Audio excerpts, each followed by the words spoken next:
How many days per week of exams should I do? How many days per week? My advice would be every day, ideally, you want to be doing. Because if you're doing every day, you're more likely going to actually be covering enough content. But you don't have to do lots of hours. But it is about going over the stuff that you don't know to ensure that you are covering the content would be my advice. Right, so that's up and running. Invite, that.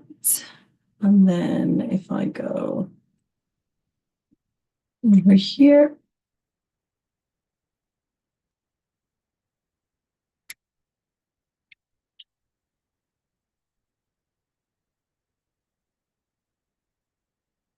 chat on.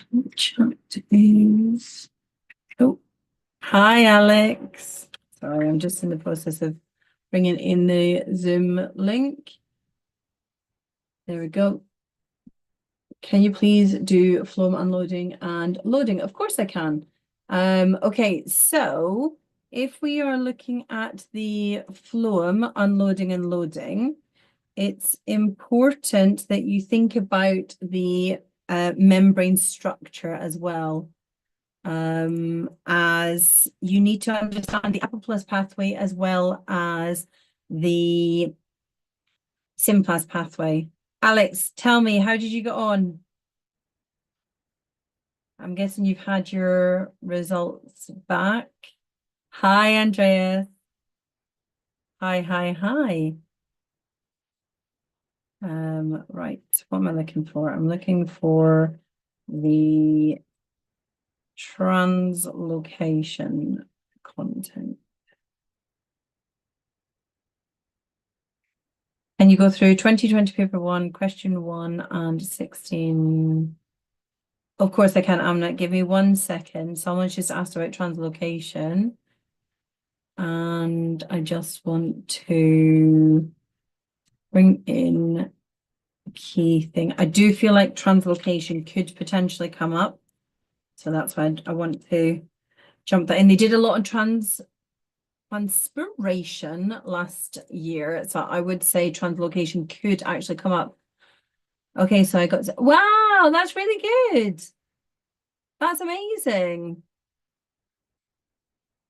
Alex, well done. That's really good.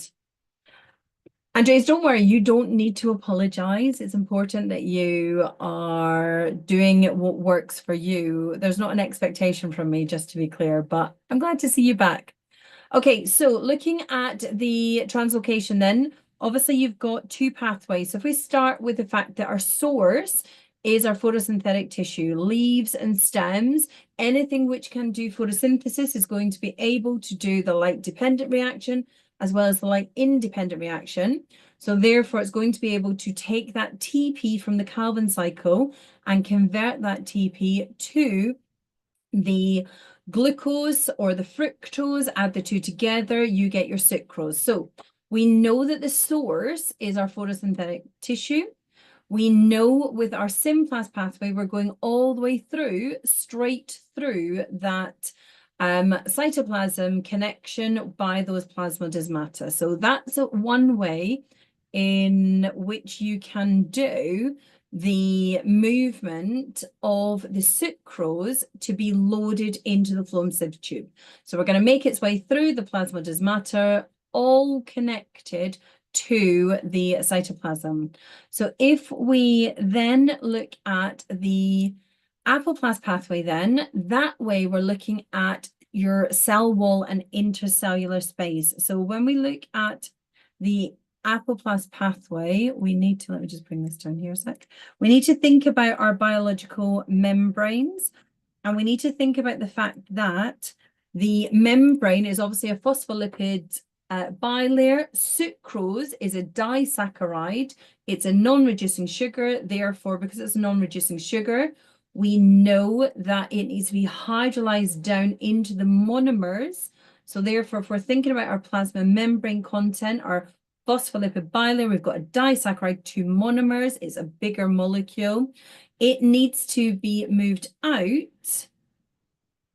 No, not all disaccharides are non-reducing sugar, Andreas. You've got your lactose, your maltose, they are reducing sugar. The sucrose is the one you need to know as the non-reducing sugar. So that's like an expectation. If they're telling you it's sucrose, you should know that it will give you a negative result in your Benedict's test, and therefore you need to do the non-reducing sugar test where you do the hydrochloric acid, heating it up and then neutralizing it, and then doing Benedict's again. Okay, so when we understand that the sucrose is going to be moved out of the cytoplasm and into the cell wall, intimate cellular space, there is an expectation, because that's the one that's been studied more, that you know that. And so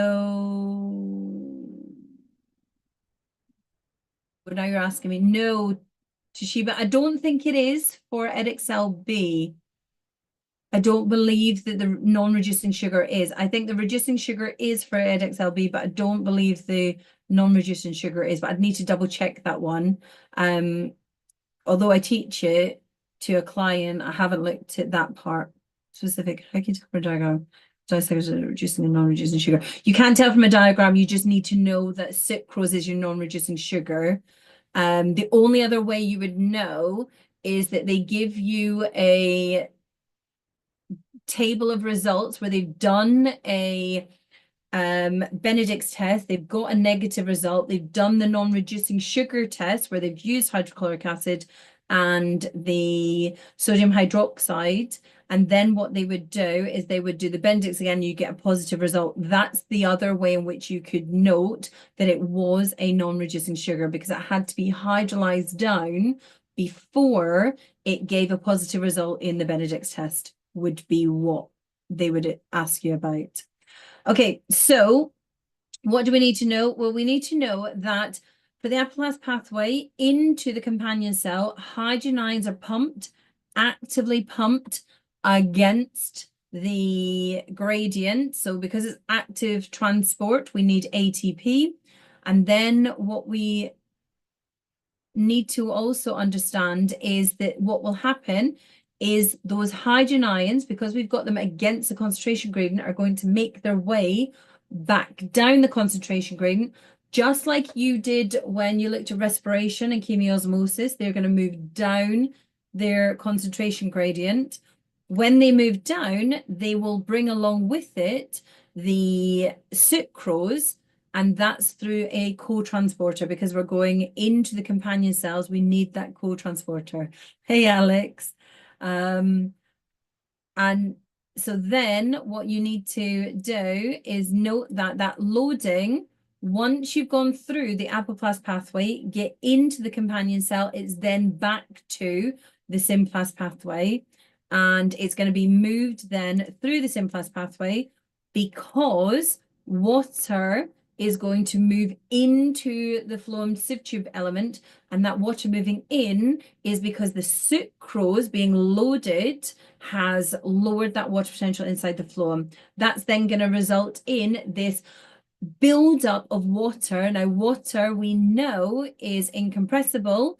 We know that there is rigidity within the phloem vessel, and therefore that's going to build up a hydrostatic pressure. That hydrostatic pressure is going to result in the movement, so pushing the sucrose from that area where it was loaded to an area which has a lower hydrostatic pressure, and that's what we call the mass flow. It's a mass flow of the sucrose from an area of a high hydrostatic pressure to a low hydrostatic pressure, and it's bidirectional, because you've got to remember that it will go both ways. Now, when you're unloading, diffusion of sucrose from the phloem to the surrounding cells is going to be through the plasmodesmata, the symplast pathway. That sucrose can either be used as in converted to glucose. Glucose can then be utilized in respiration, or it could be converted to starch for storage, or it could be converted into amino acids, or it may be converted into lipids if it requires the oils. So loss of the sucrose is obviously going to increase the water potential of the phloem. Water will then leave to the surrounding cells and back to the xylem. So that's there for keeping that low hydrostatic pressure. And so that's the other thing to note, is just the fact that it goes source to sink both ways within the phloem. Right, Amna, let me look. What question did you say? 2020, paper 1, question 1, and question 16, right. 2020. So let's see if I've already got that one open. Which one's that one?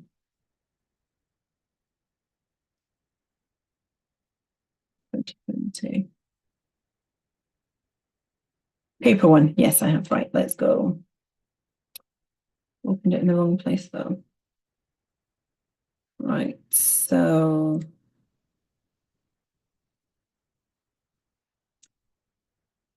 2020 people. Right, here we go.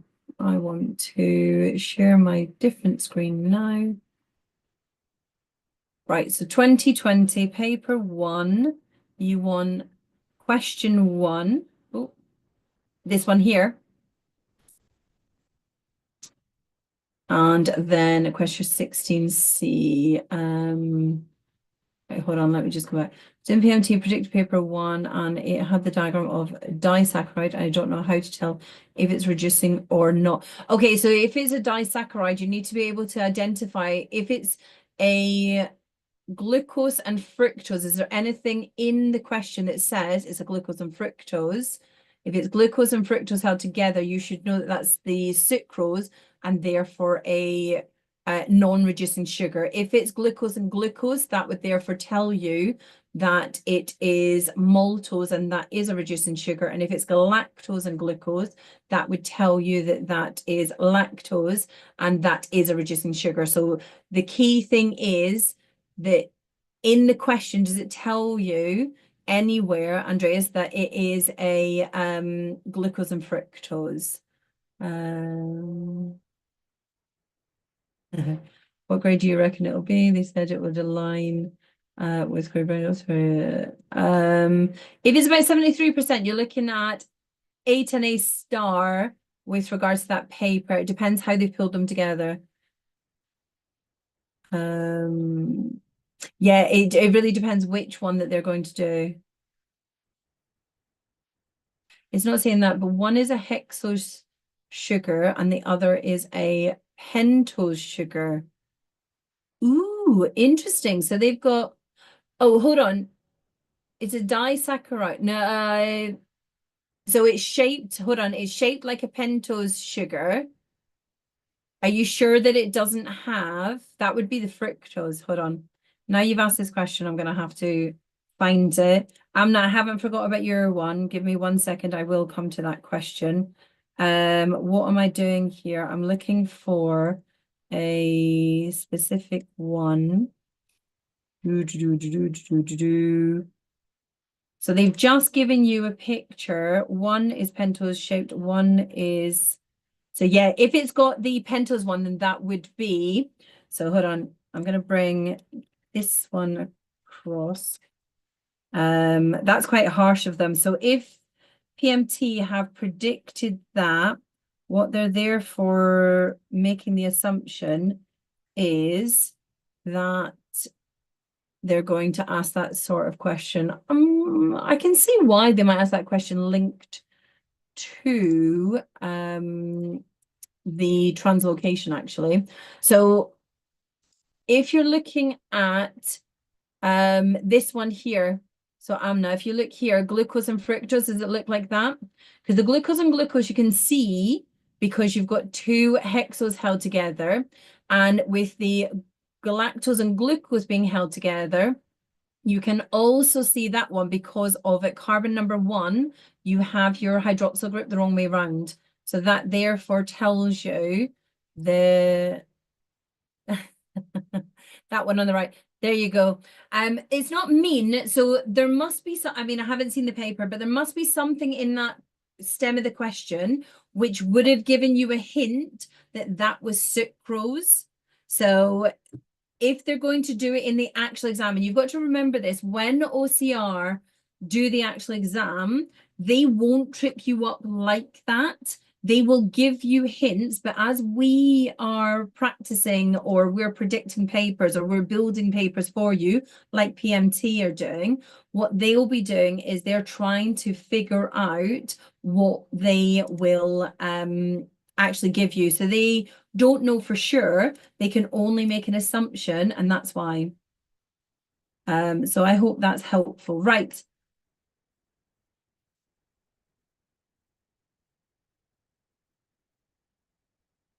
Be careful, Chidima, it's not beta glucose. It's beta glycosidic bonds, but you're actually looking at galactose when it comes to lactose. And so that is, it's to do with the orientation of carbon 1 hydroxyl group, but it's not definitely a beta glucose. So be careful on that one because that would trip you up if you were asked the question and you said it was a beta glucose. Okay, so Amna, here we go. Question 1. Which of the following statements, A to D, about differential statement staining? See, this is what happens. I get too quickly with my voice. Differential staining is not true. So it's not true. So we know that differential staining is to do with contrast. We want to use different colored dyes so that we can identify whether or not we're looking at one cell or another, so we can distinguish the different cells together. So differential staining can distinguish between different organelles. So can we distinguish between different organelles if we are using the differential staining? Well, yes, because we can see the nucleus from other organelles.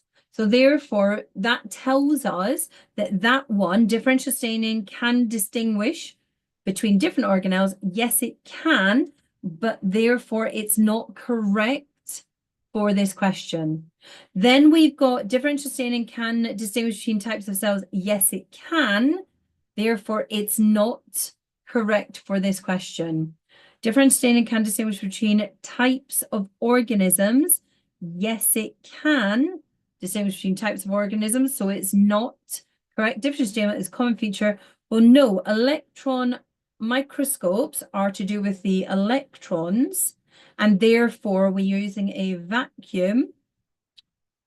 And because we're using a vacuum, we are going to, and this is something I would advise you not to say in the question, we get a black and white picture and we add color to the picture. So we don't use the stains as in using differential staining, which is a way to distinguish between them. We would use metal ions, but that's not what they're asking. So therefore, D is the right answer for that one. Does that help you, Amna, on that question? Right, so 16C was it you said? Let's look. 16C, where are we? 16, right, okay, so let me just zoom out of it. So we've got an ATP structure. B.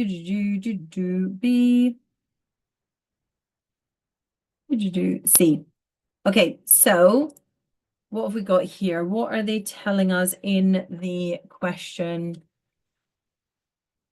There we go. Thank you, Paul. Gold is commonly used, Ria, the electron microscope. So when you're looking at the electron microscope, you want to be using ions that are going to help, not using differential staining, which is things like your methylene blue, your eosine, your oh, off the top of my head, I cannot think. Why can I not think? Congo red, Nile blue, thank you. Negrosine, there we go. We've got that. Lots of different named ones that you can go with. Methylene blue is normally the one that I would always have in my head, and the Congo red, I can't believe I forgot that one, but yeah. Right, see, the student used a colorimeter to measure the concentration of each substance in liquid surrounding the cells. Right. The colorimeter has an analog display. For statement 3, I put to assess repeatability, right? Statement, let me label them. 1, 2, 3. So for each concentration, repeat the measurements of the rate of reaction 3 times and calculate a mean. So in this case, when you're going to be repeating it, why you're repeating it? You're repeating it because you want to actually reduce the effects of random error.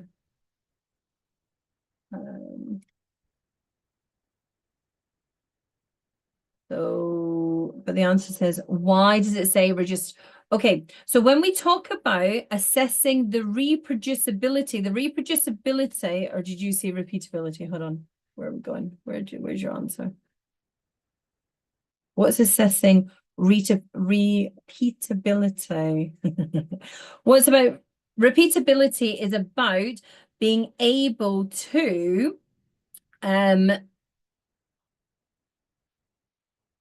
hold on, I've got to think this one through here. Reproducibility is about reproducing the same results with, oh my word, my writing tonight is atrocious. You can tell I've just come straight from a session.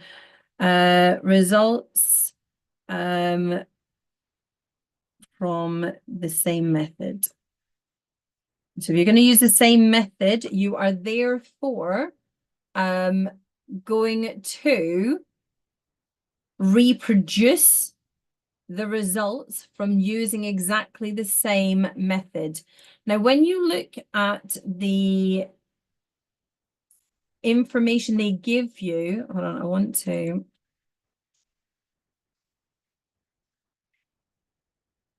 give you specific from the specification notes. I'll go away for too many things.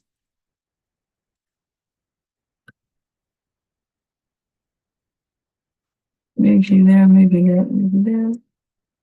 Oh, no, it's the wrong one. There's my practical skills. On your practical skills booklet, you should have she says, where's the practical skills booklet?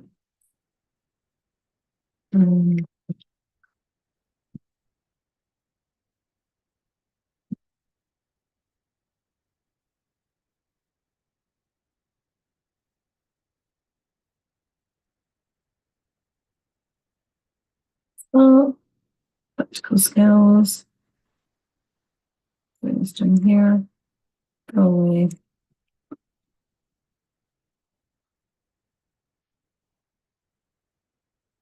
Okay, so if I now share this with you, it's really important when you're looking at anything to do with definitions that you use the definitions that they've given you, okay? So repeatability is the precision obtained when measurement results are produced over a short time scale by one person using the same equipment. So if we now go back to what they wrote in that question, they just said that you were repeating it 3 times and calculating a mean. They did not mention anything about precision. So the fact that they didn't mention anything about precision is why that answer is incorrect.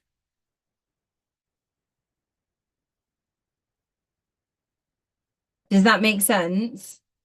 What I've said now about the fact that it has to be using the information. So if I go back and show you again. So let me just go back to the definition. So this is the practical booklet. Reproducibility is the precision obtained when the measurement results are produced over a wider timescale by different people. So again, it's important to note different people, one person. If it's repeatable, it's one person. If it's reproducible, other people do the same practical.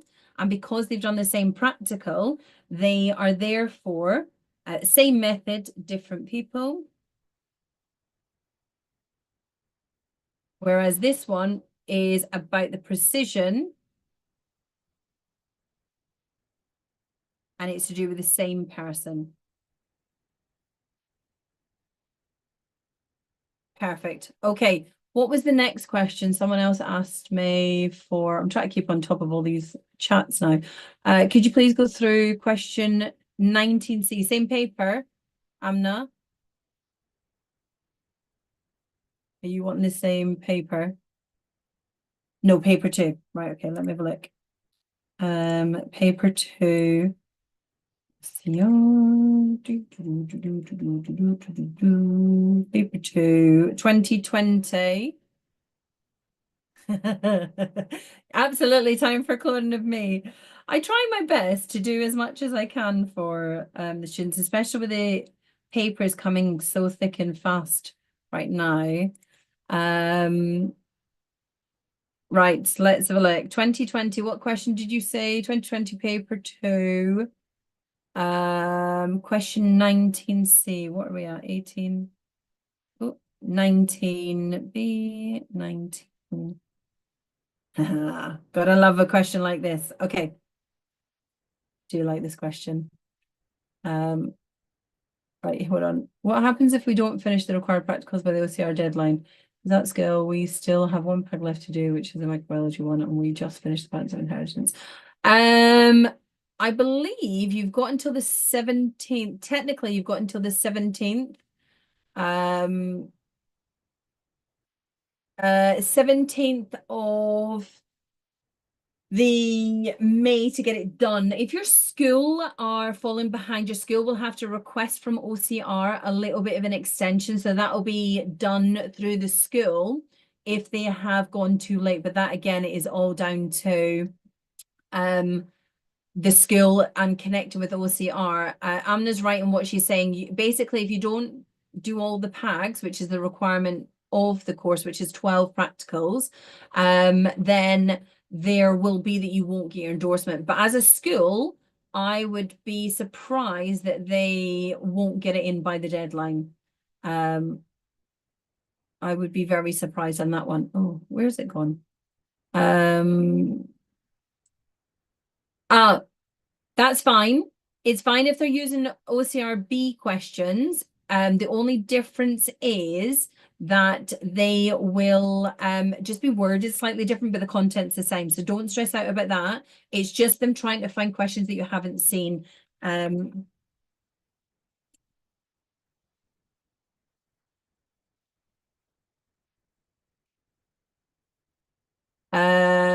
Right. Okay. What question were you asking? Sorry, I'm trying to answer all these questions that you've got.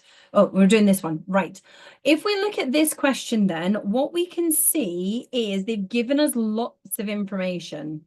So when they give us lots of information, it's important we know where to identify the hints. So this is the one thing I say to my students all the time. Make sure you are finding the hints in the question, because if you find the hints, that is going to help you to figure out what they're asking. So in this question, they have told us, what have they told us? Mosses are small plants that live in damp conditions. The life cycle of many mosses involves two stages, a gametophyte and a sporophyte. Do you need to stress about these new words? Not really. The gametophyte, they've told us, contains haploid cells. So the gametophyte, they've already told us in the question that this is a haploid. So I would start writing the information on the question. So it's a haploid cell because it produces the sperm and egg. And I'd remind myself that haploid means it's got a single set of each chromosome. Now, you're then told that the sporophyte contains diploid cells. So the sporophyte has now got 2N, and because it's got 2N,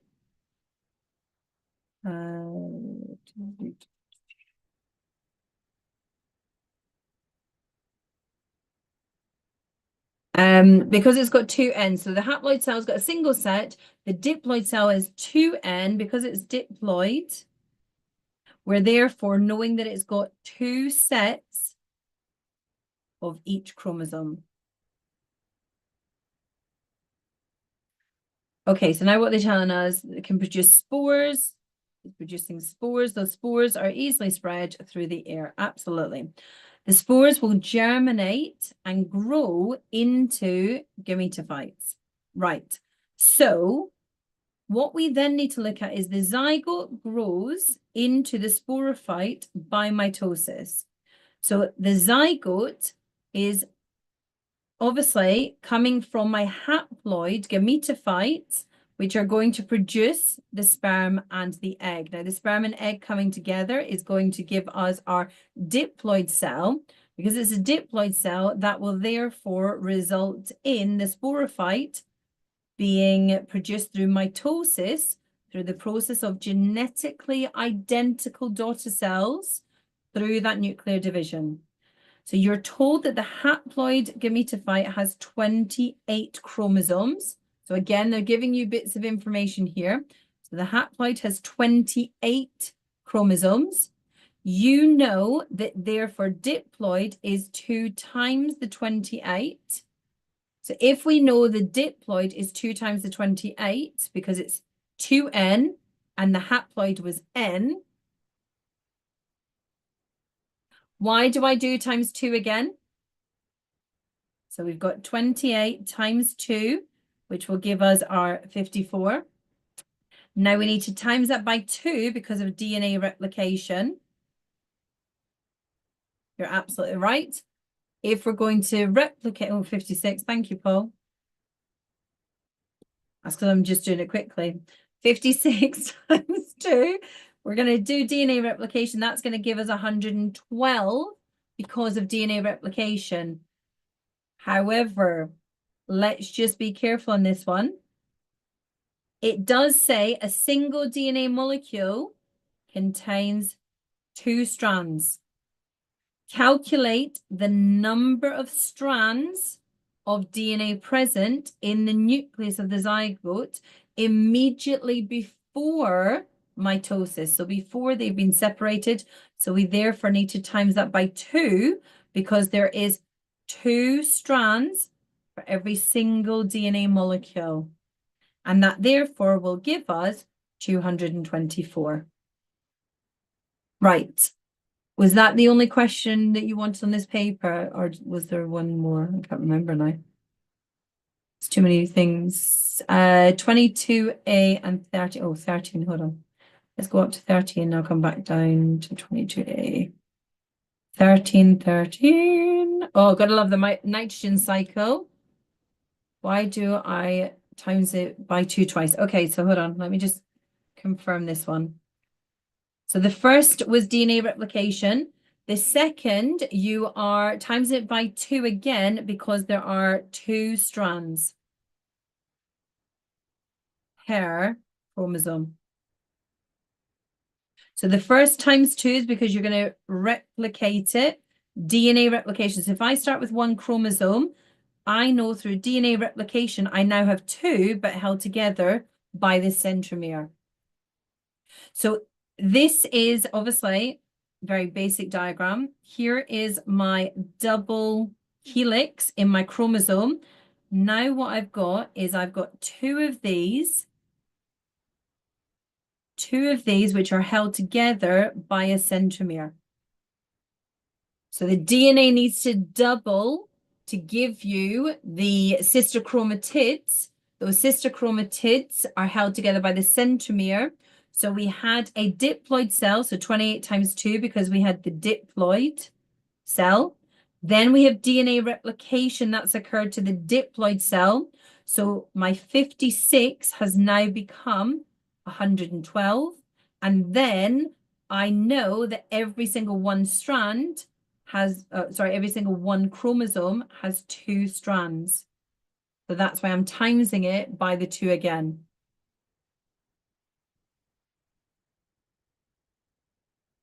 H, does that answer your question?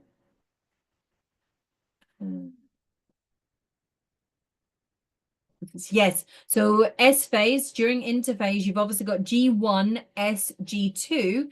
Therefore, you need to understand that the DNA replication, semi-conservative replication, happens in the S phase, which is the one before G2. Right, 13 and then 22A, I think you said. if it does. No, because you're talking about 2n is the number of chromosomes. So we have two chromosomes. Well, let me go up to 13 and then I'll draw you what I mean by this. So there's 13, right? So there is one chromosome. Here is still one chromosome, but being held together by a centromere are my two. So this is a chromosome. Each of these are sister chromatids. And this in itself is a chromosome. So what you have is, in effect, I have 2n, two of, let's say this is chromosome number 1. I have two of them. Now, if I draw it again, I have got two chromosomes, still 2n, but those chromosomes are made up of sister chromatids.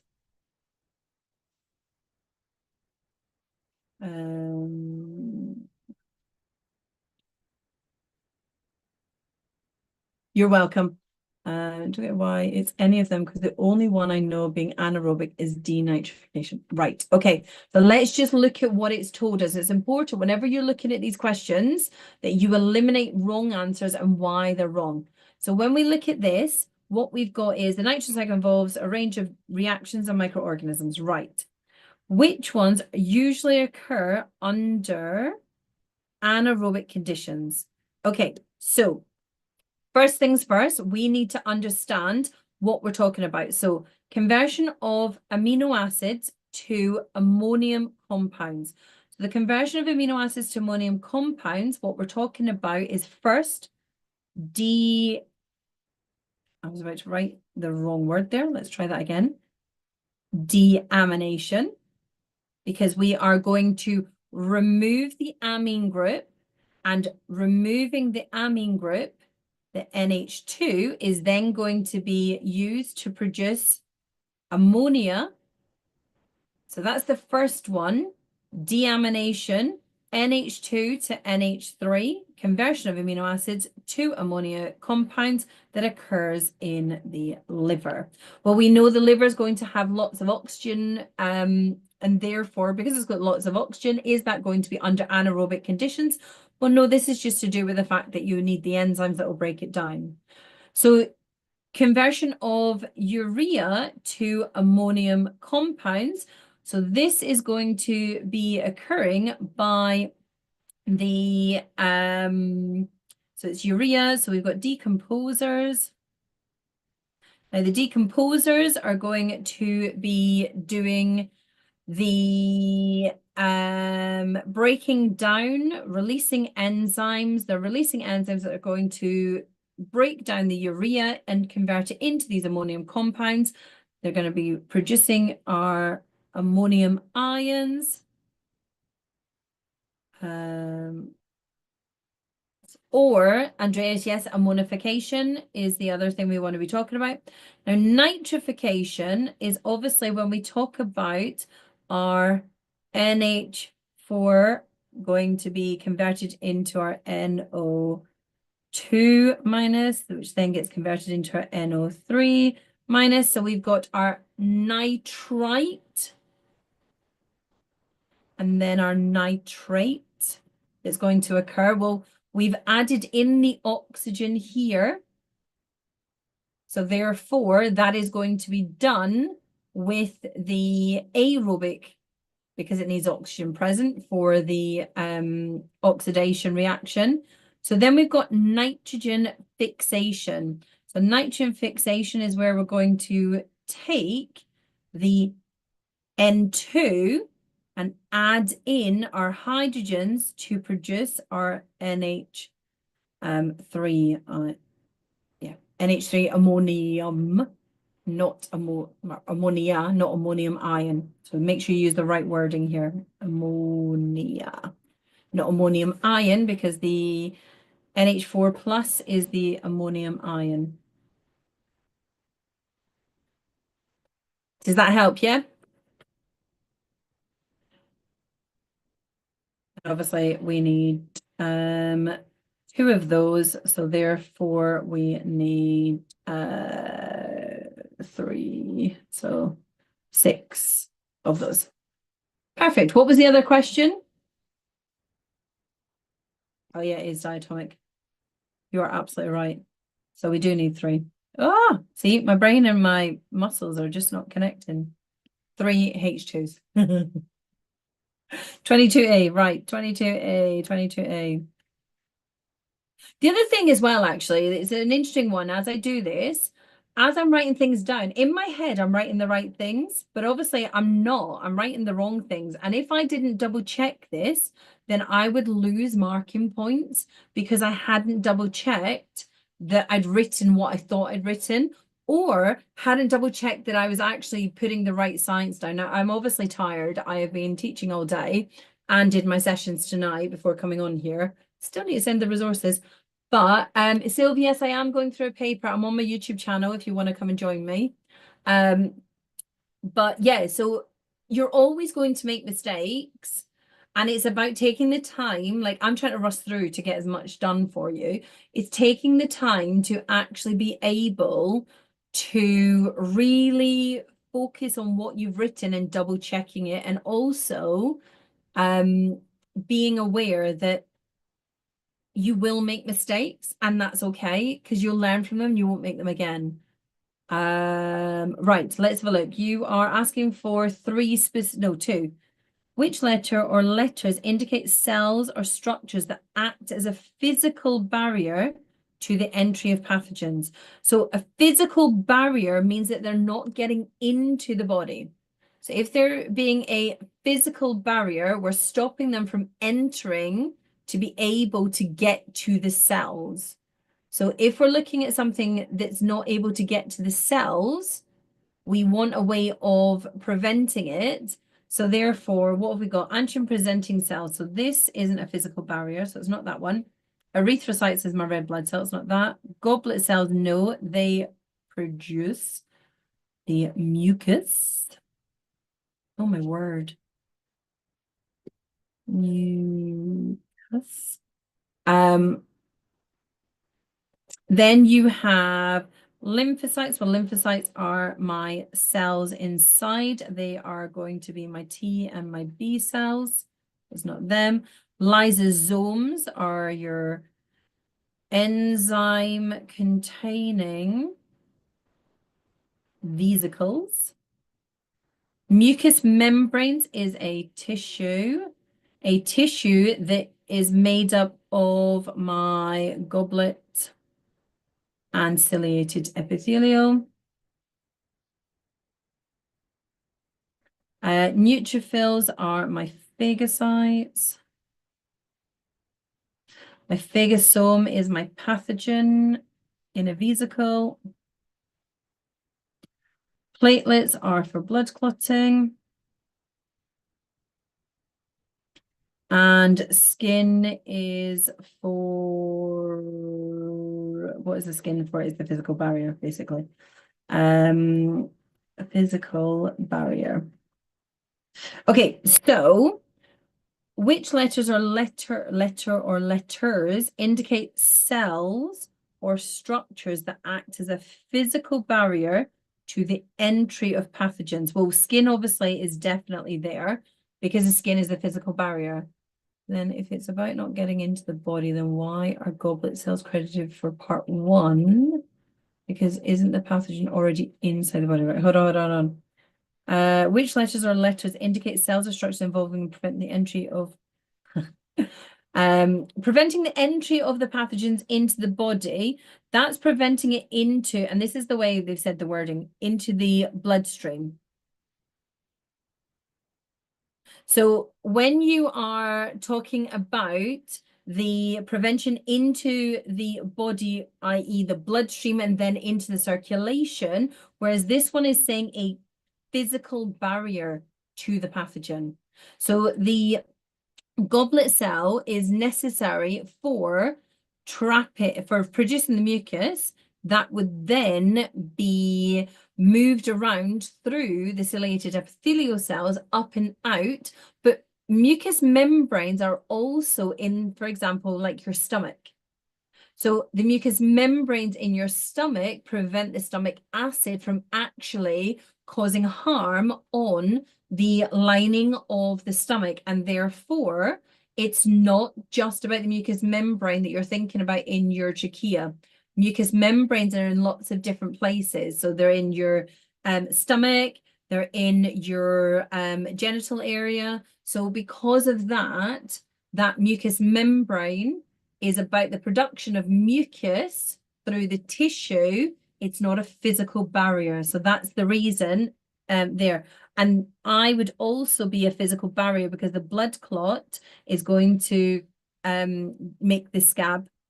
And the scab would therefore block the entry if you have cut yourself. And that's why in that one, it's I and J.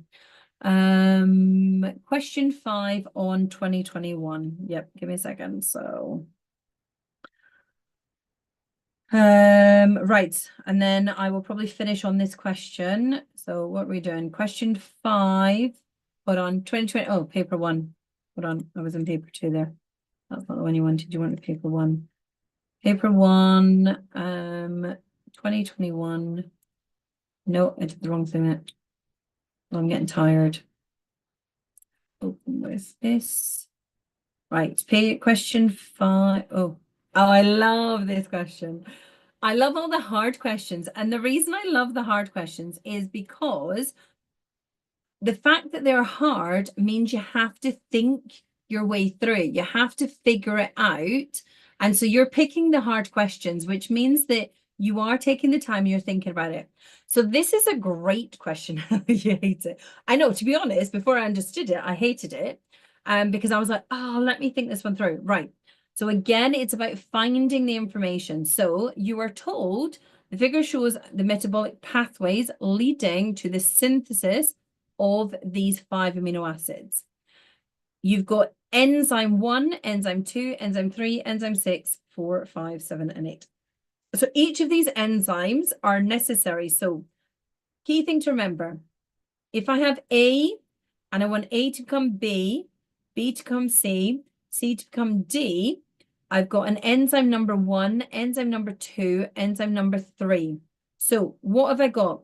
This is my substrate for enzyme number 1. This is my product from enzyme number 1. This is now my substrate of enzyme number 2. This is now my product of enzyme number 2. This is now my substrate of enzyme number 3, and this is now my product of enzyme number 3's reaction.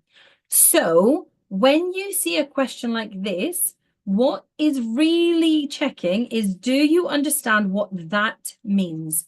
End product inhibition. So I have got an end product that is going to inhibit, stop, or decrease the production of the end product.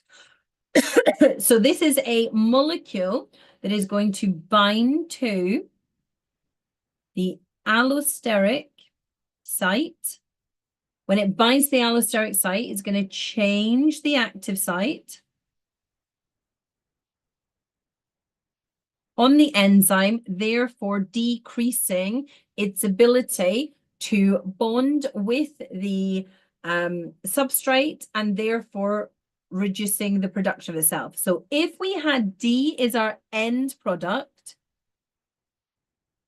it would have to inhibit either enzyme 3, enzyme 2, or enzyme 1.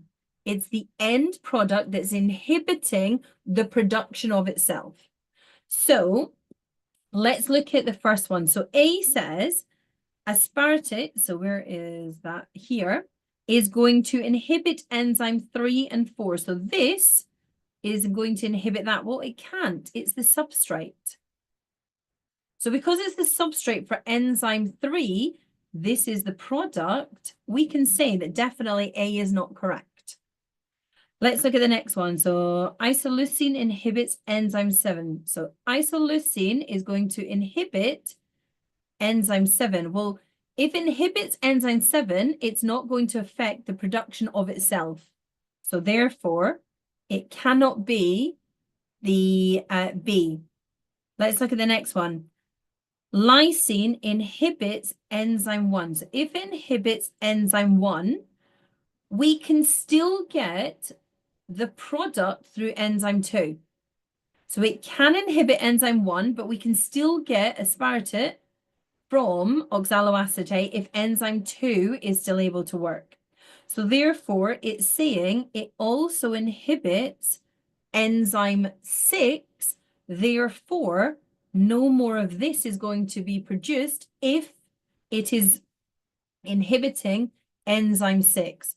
So that would make us assume that C is correct. But the only way we can be sure is let's just double check that D, methionine, inhibits enzyme 8. Well, if it inhibits enzyme 8, it's not stopping itself being produced, and therefore that is not correct. So the minute you see an end product inhibition, it's an end product that's going to stop the pathway someplace earlier. It's a feedback loop. You're absolutely right. It's a feedback loop because if you've got too much of a product, it could become a problem for the cell. Yes, absolutely, H. You are very welcome, Amna. I am going to finish there tonight, guys. I hope this has been helpful. And I will be back tomorrow again after I've done my sessions. So